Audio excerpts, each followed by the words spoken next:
That's fine.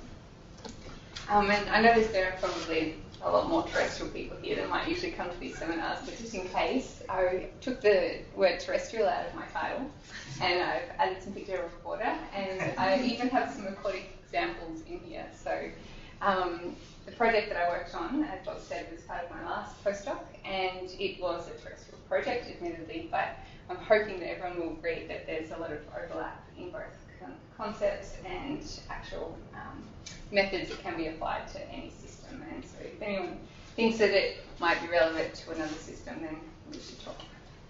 Okay, so just to start off about why we might want to try and identify refugia.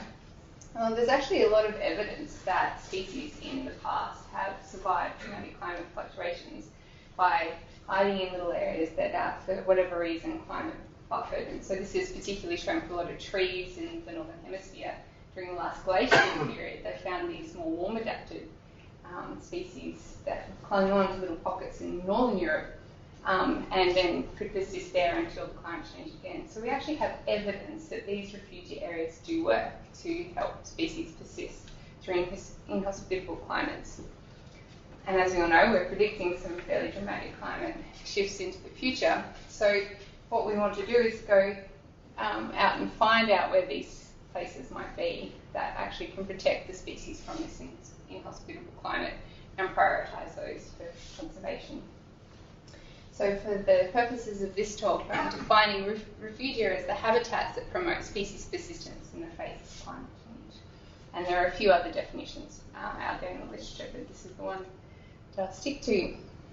Okay, so the low-hanging fruit when we're looking for refugia are the areas of stability. Okay, so if it's going to be the same into the future as it already is, then we imagine that it's going to be okay for the species that are already there. So if we can just go out and find those places that aren't going to change, that's pretty easy.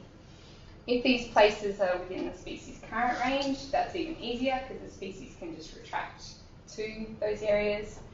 If the refugial areas are outside the species' current range, then we start to get into all sorts of difficulties. If species can disperse, they are likely to be able to find those refugia. If not, they may go extinct. Okay, so what are we looking for as well as just a suitable place for species? We actually want these areas to be large enough for species to persist into evolutionary timescales. So generally in the literature, people have separated the idea of a refuge as an individual can hide under a rock, and that might be that individual's refuge or a burrow or something. But refugia is an area that's big enough for a whole population to survive in. And of course that they're available and accessible within the species range and hopefully without too many dispersal barriers to get there. Okay, just a little schematic. It's all pretty easy. You've got species current range, you might have an in situ refugia there. An ex situ refugia, you might have to think about what dispersal barriers there might be. And then also people talk about this idea of cryptic refugia, which generally means that when they've gone through the paleo records, they've found species persisting in these tiny little areas that are completely unexpected in different longitudes and latitudes than what they imagine. So that's the general terminology. So for some things we think, well, we'll just go to the wettest place or the coldest place and we'll protect that, but that's not going to help us for species that need hot or dry or rocky or woodland or grassland. So we're really looking for an approach that we could apply a little bit more as a blanket across lots of different systems and lots of different species. But as you can imagine, it's a fairly substantial challenge. And two conceptual ideas we came about for actually identifying refugial areas in the landscape. The first one is that we might just find a fixed location that has climate buffering. And that's usually through structural conditions. And it's one area that stays more stable in time. And there's a few different structural features that can provide different refugial properties. Whoops, wrong button. The obvious ones are rocks and rocky gorges that just basically keep all those more severe climate temperatures out and that collect rain and water. And then mountains keep things a bit cooler. And then you might want to find islands that can protect from all sorts of other processes that continuous landscape doesn't.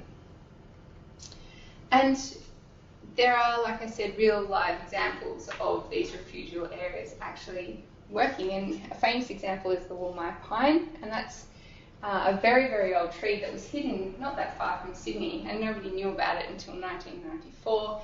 But those trees are very old and have persisted there for a very long time, and it's believed that it's a fire refuge, that it's surrounded by rocks, big rocky gorges, and it's both been a climate buffer, but also it's kept fire out, and it's enabled these trees to persist. So that's one example of a stable area throughout time that might be really important for species over evolutionary timescales.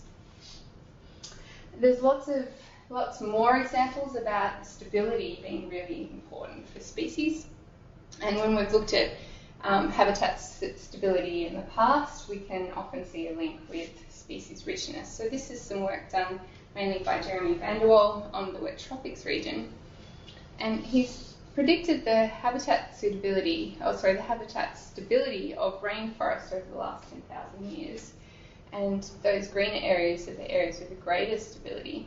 And that fairly well lines up with species richness, as you can see here. And they found that basically, as over a certain threshold of habitat stability over that last 10,000 years, you start to have a relationship between increasing stability and species richness, and that's also true for endemic species. So a few different examples of why stability in one area is likely to be good refugia for species over longer time scales. Another way to think about refugia is to think of it as a set of environmental conditions. That the conditions stay the same, but they shift through space. So an easy one is temperature that shifts across latitude.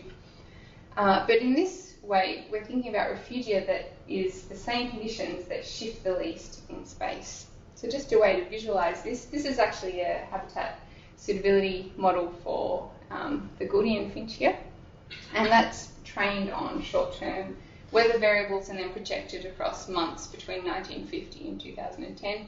And you can see how that same set of conditions, which is a combination of different rainfall and temperature conditions, actually shift throughout space month to month, largely driven by rainfall patterns.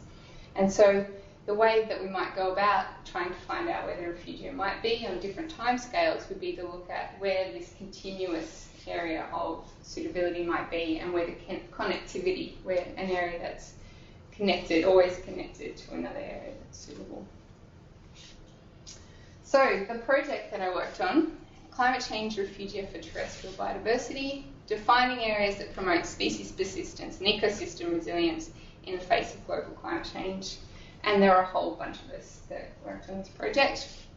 I'm mostly going to talk about my component of that, but there were a lot of other components that all went into a big project. And it was an 18-month project, so there's a lot more scope to take our results and do some more extra things with them. So the two approaches we took to identify the refugia. The first one was to just find those climatic conditions that would indicate potential refugia, so those areas that are changing the least. And then the second approach was to try and predict where we think the species are going to be into the future, so where the future biodiversity hotspots are going to be. Okay, so we use the newer, what replaced the old emission scenarios. These are the representative concentration pathways that actually measured radiative forcing, watts per metre squared, instead of emissions. They basically have the same outcome, roughly the same outcome in terms of temperature predictions as the old emission scenarios. And we use the most severe one just because we're tracking it, or a bit worse than it, and so at the moment it's the most likely. And we used 18 general circulation models, and I'll be mostly presenting the median across those 18 in this presentation. And I'm just showing the outputs for 2085, but if you'd like to know more about those methods, let me know, but I won't bore everyone with the details. So just looking at pure temperature shifts between now and 2085, this is the number of degrees difference from our baseline at 1990. And you can see that at a very broad scale across Australia, it's the sort of northwest of Western Australia that are increasing the most, just in the number of degrees. And you can see down Southern Australia, just in the number of degrees, aren't increasing quite as much. So that's just a broad brush approach. Another way to look at that would be to say, well, how many standard deviations is that future annual mean temperature shifting outside the current variability? And the picture is quite different. You can see that these results are showing quite a scary shift in annual mean temperature compared to current variability.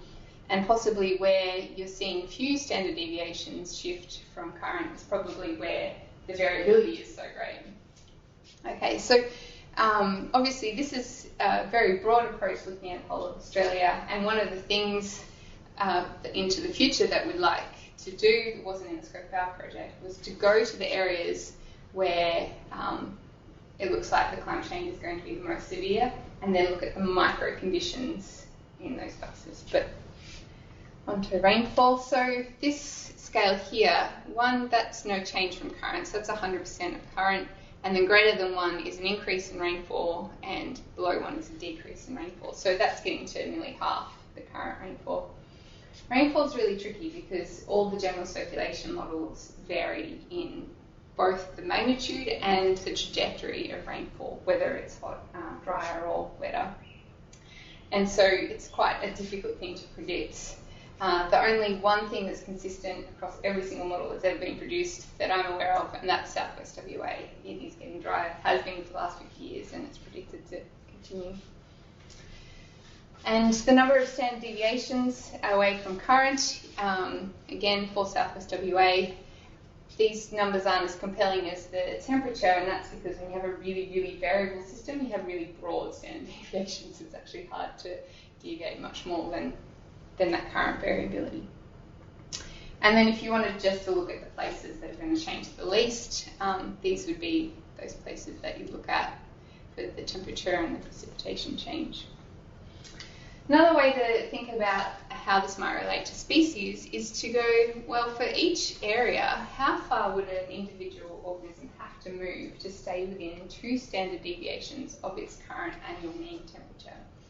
And you can see here that if you live on the very top of a mountain, you're in big trouble, because the next high altitude cold place that you have to get to is probably a very long way south.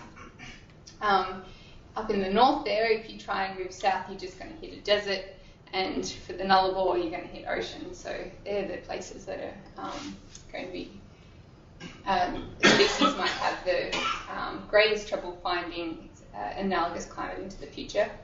If you're in the lowlands beside a mountain, though, it's a little bit easier because you don't actually have to travel that far to stay within that temperature. I've just rescaled that again so that it's 1,000 kilometres on that axis. So you can see there are a couple of places that really are species that are going to be a long way from a future climate that's going to be suitable. And of course, then the next question is, well, what about, are there any areas that have no place in Australia that have future temperature within 2 standard deviations? Again, the scale bar is different here. This is actually the number of those general circulation models that are predicting no analogous temperature.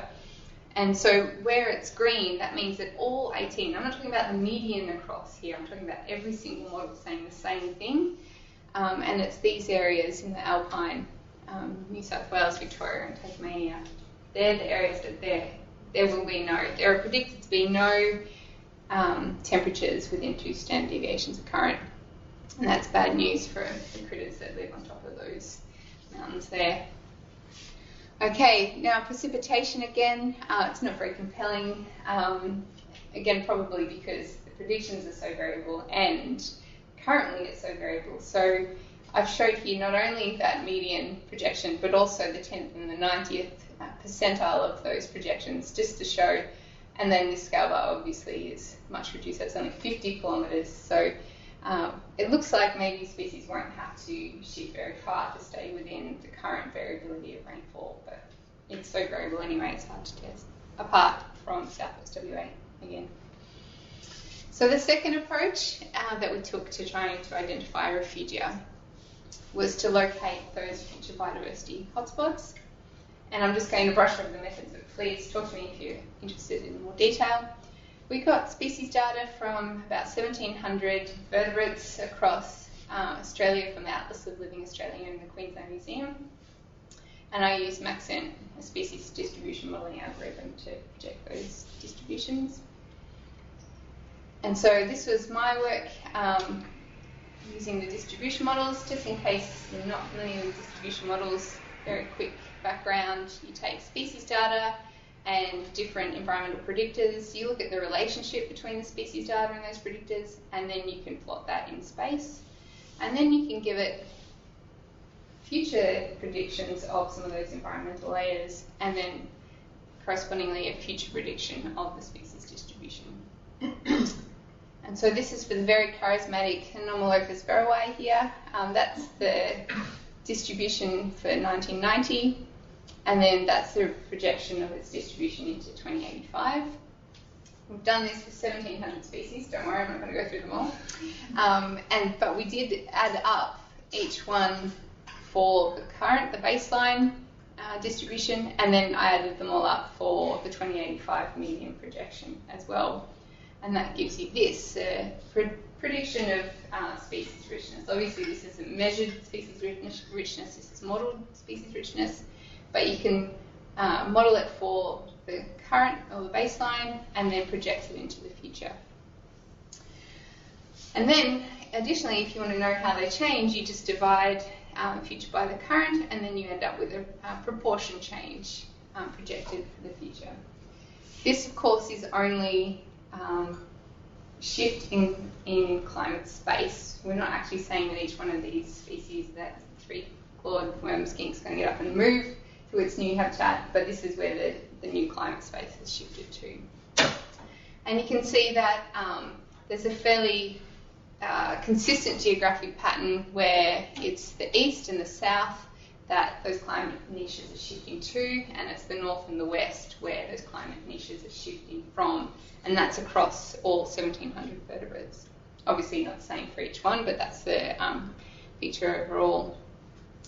But if you're just looking at change, you don't actually know. You might have 10 species coming in, 10 species going out. You don't really know if you're just looking at change. So then broken that down to just the incoming species and the outgoing species. But it pretty much tells the same story, that you've got most outgoing species, incoming species, they're coming into the south and the east, and they're not moving into the north and the west. And then the converse for that, the outgoing species, they're leaving that area that's predicted to get hotter. And you can do that for proportion to how many species were currently there as well, to see that there's, in terms of incoming species, few places where species will actually be significantly more than what there currently is. Okay, so we took a very broad approach to trying to summarise this overall. It was a short project after all, and we'll hopefully come to using these outputs in a more sophisticated manner into the future. Currently, we just took the highest 10th percentile of incoming species and the lowest 10th percentile of outgoing species for each of the taxa groups, the amphibians, mammals, birds and reptiles. And then we added all of these up, and then came up with just a very broad index of where we think the important areas are. And then we've added them together to come up with where we think the biodiversity hotspots are likely to be in the future based on those 4 taxa groups. And so again, you can see that most of these areas where the climate niches are shifting to, it's very much into the south and the east. Now, another consideration might be, well, what about the areas where there are the fewest incoming species? And that might be important if you're trying to minimise species interactions for whatever reason. Maybe invasive species might be a real threat to a particular system. So we've just mapped those areas where the fewest incoming species are going, in case that is also of importance. Okay, so we've got the areas that we think are going to be the most important for refugia into the future, macro, broad-scale refugia.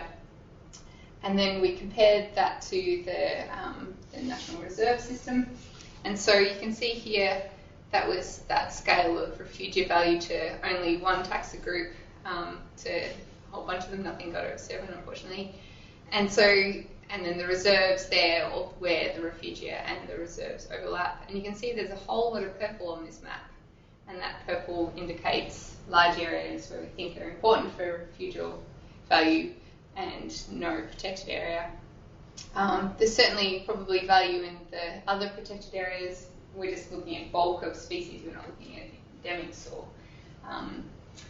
or threatened species, but generally speaking, where we think the species are moving to is very largely unprotected, and of course that's where most people live as well, which becomes an issue.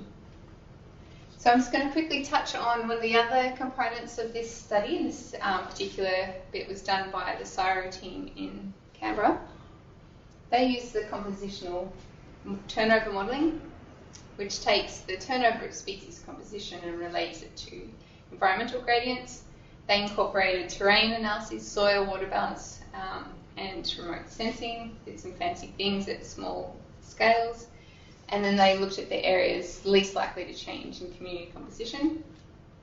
So you can imagine an environmental gradient of temperature, of soil moisture, and then how species might turn over across that space.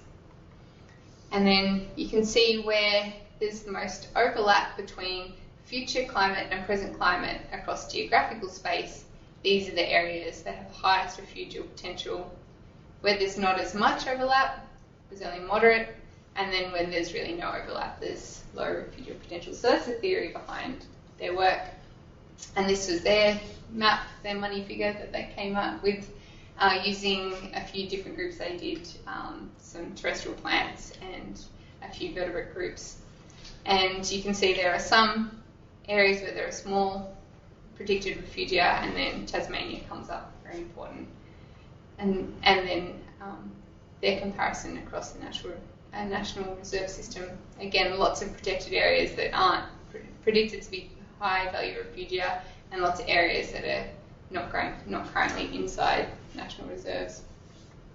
And then of course we had to compare across the two techniques. There's a bit of difference, but there is also some overlap. These are very, very different approaches, and so it's good to see that we came up with some overlap.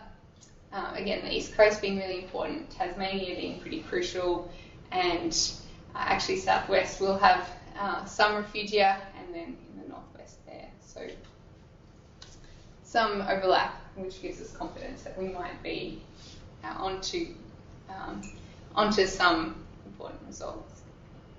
And of course I had to throw in fish. For any of the aquatic biologists, I apologise that it's not a marine fish. This is Cassie's work, and she led the project that was pretty much the same as mine, but in the freshwater realm. And they predicted the distribution of a few freshwater groups, and their modelling was a whole lot more complicated because they had to do linear networks of rivers and streams and combine species to basins and all sorts of fancy things, but Cassie can tell you more about that. For, yeah, large numbers of species again. Okay, so just to wrap up, the high value refugia is predicted to be in high elevation areas, but not necessarily for those species that are already on the tops of those mountains. For the species that are in the lower areas, they can move up slope. The species on the tops of those mountains are probably going to be in trouble. Tasmania just kept coming up as being important across all the different metrics, so Tasmania is likely to be a really important refuge into the future, and likewise at the East Coast, really important. And as you might expect, the results are very dependent on what you're actually investigating, and this has been shown by refugia projects becoming more and more prevalent, and a lot's been starting to be written about refugia, and everyone shows that it depends on what you're calling refugia is where you're going to locate that. So studies have looked at just the coldest places or just the most stable places, and they're very different often. So actually determining what it is, what metric you want to use, makes a big difference. Taxa obviously makes a big difference, and then the climate scenario. So for large areas across Australia, most of the north and the west, there aren't any natural macro refugia predicted by the study. And the ability of species to be able to track that climate niche as it moves across the landscape is going to be a major factor in their persistence into the future. And species in Central and Western Australia are likely to be the most threatened by these big broad-scale climate. And then, as I mentioned earlier, the way forward is to find these areas where that broad macro climate is going to be the most severe and find the micro habitat areas that are going to be crucial.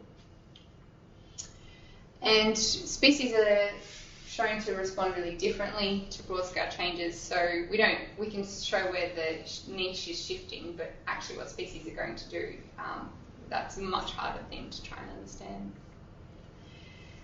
And finally, the large areas with high importance for future biodiversity are very fragmented and have few, if any, protected areas. So there's a whole bunch of whole areas across the east coast that don't have any current protection. So the further work, the original plan for this project was to have a phase 2 and to get more into the systematic conservation planning framework.